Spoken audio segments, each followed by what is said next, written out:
Salve nação, saudações, vídeo top, Flamengo e Vasco, o clássico dos milhões e promessa de muitos gols, hein galera? Ataque contra a defesa, segura o malvadão que ele vai pra cima com tudo. Temos aqui um corte do programa Sport Center da ESPN Brasil para relatar aqui o que pode acontecer neste clássico. Você já deixa o seu palpite aqui nos comentários, fique à vontade, a sua provável escalação, quem você acha que o Felipe Luiz vai escalar, comente bastante, tá bom?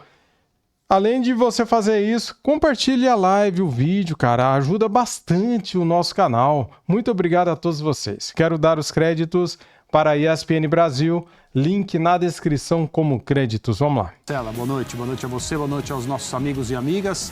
Um ótimo fim de semana desde já e temos muitos assuntos hoje até às 9. Vamos lá. Desde já, fim de semana, sempre com muito juízo. Vai ter juízo aqui nessa partida também do Flamengo contra o Vasco. É estadual, o jogo acontece amanhã. Valeu, pessoal. Neste sábado, 21h45, no Maracanã, tem o primeiro Flamengo e Vasco, Clássico dos Milhões, em 2025. Jogo válido pelo Campeonato Carioca, Taça Guanabara. O Flamengo lidera 17 pontos e o Vasco está em terceiro lugar com 14 até agora. Então, um jogo muito importante para essa tabela de classificação aí. O Flamengo, se vencer, por exemplo, pode até garantir, dependendo de outros resultados, o primeiro lugar geral, já que é a penúltima rodada, e o Vasco pode alcançar ali, chegar bem próximo dessa primeira colocação, pelo menos na pontuação, igualar o Flamengo. Então, um jogo importante para as duas equipes. O Flamengo deve ir com uma equipe bem próxima da considerada titular. Não vai ter o Gerson, foi expulso no clássico contra o Botafogo. O Alexandro também está lesionado, uma lesão grau 1 na coxa esquerda, ainda deve levar mais um tempinho. Fica a questão aí de como o Ayrton Lucas vai ser observado pela comissão técnica. Foi poupado do clássico contra o Botafogo, um trauma no joelho esquerdo que sofreu no Fla-Flu.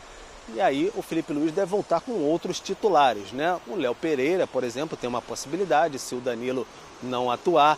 Tem também a questão do Rossi no gol. Enfim, outros jogadores, como até o Michael no meio de campo. Há essas possibilidades aí de um time mais forte e o Plata na frente. Em relação ao Vasco, Felipe Coutinho deve ser a novidade na equipe titular. Ele que ficou fora contra o Sampaio Corrêa por conta de um desconforto muscular na coxa direita, e deve estar de volta agora contra o Flamengo na equipe titular. O Paulinho, que foi poupado pela sequência de jogos contra o Sampaio Corrêa, também deve ser uma novidade. E o Maurício Lemos, zagueiro que estava no Atlético Mineiro, contratação, deve enfim ser relacionado pelo Fábio Carille para essa partida, um confronto bem importante, 21h45, jogo que trocou de horário, seria 16h30, mas por conta do calor excessivo no verão do Rio de Janeiro, vai ser à noite no Maracanã. Vamos lá, então, falando de Flamengo e Vasco, aproveitamento neste campeonato carioca do Flamengo, 63%. 5 vitórias, 2 empates, 2 derrotas, está na primeira colocação. Já o Vasco tem um aproveitamento de 52%, com 3 vitórias, 5 empates e 1 derrota. Está na terceira colocação ainda, também classificado para a próxima fase. Ainda assim, André Kfouri, é um Flamengo que tem na lembrança a vitória em cima do Botafogo e o Vasco a partida contra o Sampaio Corrêa. Inclusive fizemos depois do pós-jogo aqui e lembramos, temos na memória esse jogo. Eu ia dizer exatamente isso, né? Nós estávamos no ar logo depois do jogo, de certa maneira, chocados, né? Entre aspas. Quase isso. Com a apresentação que o Vasco fez diante de uma equipe bem inferior. O Sampaio Corrêa é bem menos poderoso em termos de categoria futebolística do que o Vasco. Indiscutivelmente, é só olhar os elencos. Isso é uma análise bem natural, mas em campo a gente viu uma outra coisa, uma atuação cheia de defeitos, e é isso que o Vasco precisa consertar.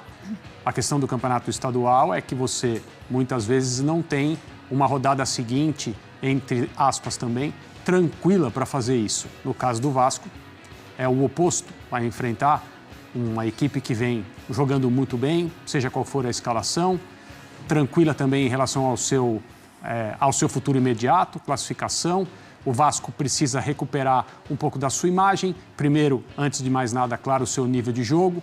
Deve ter jogadores importantes de volta ao time, como disse o Pedro nesse material, caso do Felipe Coutinho.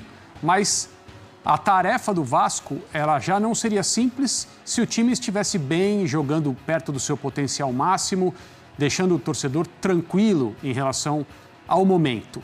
Estamos falando sim de campeonato estadual, mas o momento conta quando você encontra um rival pela frente numa noite no Maracanã. Essas coisas, elas deixam sequelas quando não vão bem. Do lado do Flamengo, o ambiente é o melhor possível, exceto, claro, a maneira lamentável como terminou o clássico com o Botafogo, uma vítima, né? Usando mais uma palavra entre aspas aqui, que foi o Gerson, pela sua reação, aquilo que ele fez, as atitudes que ele tomou ainda dentro do gramado. E o Gerson perdeu o clássico. Não sei se na programação da comissão técnica do Felipe Luiz, a escalação para esse jogo contra o Vasco era a melhor que o Flamengo possa ter, e nesse caso o Gerson jogaria. Não, se não fosse assim, independentemente da questão da expulsão, ele descansa um pouco, se recupera, volta na próxima. O Flamengo é favorito, tem mais time, joga mais, está mais tranquilo, mas o futebol ele precisa ser visto. Por isso que um clássico é sempre um programa que a gente deve acompanhar. Ô André, existe um abismo entre o futebol do Flamengo e o futebol do Vasco? Talvez a palavra seja um pouco exagerada. Existe uma distância bem grande hoje do ponto de vista técnico, porque o Flamengo está jogando de acordo com a sua capacidade, o Vasco não. Elenco por elenco, se você pegar só o papel, né? E o papel não entra em campo, mas o papel é bom para você ter uma nota de partida, como se diz na ginástica. Qual que é a nota de partida do Flamengo? É sempre alta. Olha o elenco. A do Vasco não é tão alta, mas mesmo assim, nas últimas atuações, a gente tem visto o Vasco mostrando menos do que deveria mostrar, até mesmo considerando que estamos no início, que é a montagem de um novo time. Alguns jogadores, por exemplo, contra o Sampaio Corrêa não estavam em campo, mas o torcedor está cobrando, e com razão. Em relação ao Carille, é para o torcedor do Vasco ficar de olho, imaginar que pode pensar em uma troca de comando técnico já nesse começo de temporada, André? Eu acharia um radicalismo absurdo e, assim, uma coisa sem muita explicação. Mesmo no nosso ambiente de futebol, em que esse tipo de coisa acontece, e olha, com certa frequência. Eu não entenderia de nenhuma maneira, mesmo que o Vasco perca o jogo de uma forma inapelável, indiscutível para o Flamengo. Não estou falando de coisas como a que aconteceu no ano passado, mais ou menos nessa época. Sim. Aquela goleada que é a maior que o Flamengo já aplicou nesse clássico em cima do Vasco. Não estou falando desse tipo de situação.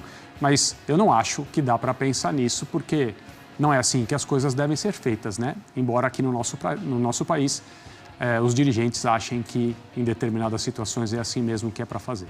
Bom, a gente lembrou aqui o que aconteceu no final da partida do Flamengo contra o Botafogo e terminou com uma briga gigante. O Alexander Barbosa foi um desses jogadores envolvidos e hoje ele postou nas redes sociais o seguinte: jogar a pedra e esconder a mão nunca. Cada um sabe o que faz, os motivos e as consequências. Defender o escudo que represento de qualquer forma é o que me ajudou na minha carreira profissional a ser quem sou e alcançar as coisas que consegui. E quem o desrespeita não merece meu respeito de forma alguma. No entanto, a violência nunca será a melhor maneira de resolver as coisas. Diz ele, então, depois de toda a violência... Sério? É sério isso? Que a violência nunca será a melhor maneira de resolver as coisas? Olha só, que engraçado. Você que é o valentão, que foi pra cima do Bruno Henrique, falar um negócio desse é meio incoerente da sua parte, né, ô cavalão? Que aconteceu no Clássico, ele diz que não é esse o melhor caminho. E o Botafogo encaminhou nesta sexta-feira a contratação do meio-campista uruguaio Santiago Rodrigues, do New York City, da MLS. De acordo com o GE, o alvinegro vai desembolsar 17 milhões de dólares pela transação, cerca de 97 milhões de reais pelo jogador. A expectativa é que ele assine contrato até o fim de 2000. E galera, saiu STJD-RJ, denuncia Alex Telles, Barbosa, Cleiton e Gerson por briga em Flamengo e Botafogo. Vamos lá, cara, vamos trazer aqui então o que está acontecendo. Ó, a briga no fim do jogo entre Flamengo e Botafogo nessa quarta-feira, né? Terá repercussões fora de campo. A Procuradoria do Tribunal de Justiça Desportiva de Futebol do Estado do Rio de Janeiro TJDRJ denunciou os alvinegros Alex Telles e Barbosa e os rubro-negros Cleiton e Gerson pelo envolvimento na confusão. 3 foram expulsos no clássico e o lateral participou da confusão no túnel de acesso ao gramado Maracanã. O lateral é o Alex Telles. O julgamento será dia 19 de fevereiro às 14 horas. Quarta-feira que vem, hein? Cleiton e Barbosa foram enquadrados. Isso aqui é importante, galera. Vamos saber aqui em quais artigos, né, eles foram enquadrados. Vamos lá. Cleiton e Barbosa foram enquadrados no artigo 254-A do Código Brasileiro de Justiça Desportiva, CBJD, que cita a prática de agressão física durante a partida. A pena prevê suspensão de 4 a 12 partidas. O texto ainda cita que se da agressão resultar lesão corporal grave, atestada por laudo médico, a pena será de suspensão de 8 a 24 jogos. Olha aí, hein, cara. Olha aí, o Cleiton pode pegar uma peninha aí, porque ele, né, teve laudo médico, né? Arrancou o dente do cara. Vamos lá então, galera, entender aqui o Gerson. O que vai acontecer com o Gerson? Nossa preocupação maior é o Gerson, né? Nosso coringa, titular. Gerson, por sua vez, foi denunciado no artigo 250 por praticar ato desleal ou hostil durante a partida. A pena é de suspensão de 1 a 3 jogos. De 1 a 3 jogos.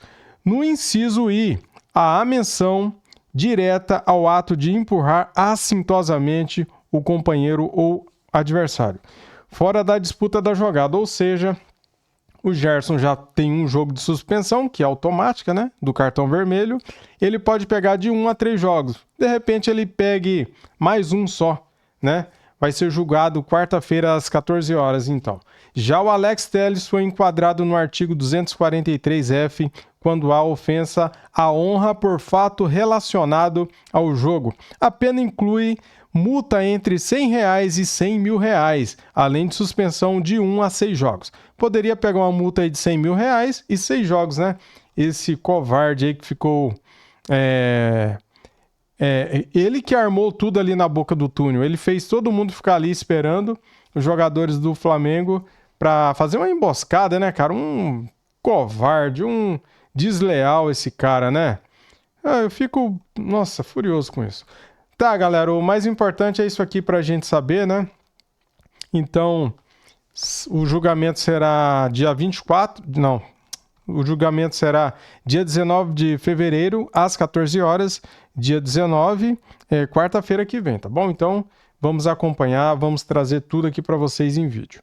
Deixa o like para ajudar, se inscreva aqui no nosso canal e ative o sininho e comente o que você achou aí dos artigos, né? O Gerson, será que o Gerson vai pegar 1, 2, 3 jogos? No máximo 3. Ele já cumpre suspensão automática, né? De repente mais um, ele não enfrentaria ali o Maricá, por exemplo, né? Que é o jogo da outro fim de semana, e daí ele já voltaria nos mata-matas. Valeu, galera, tamo junto, saudações rubro-negras, fui!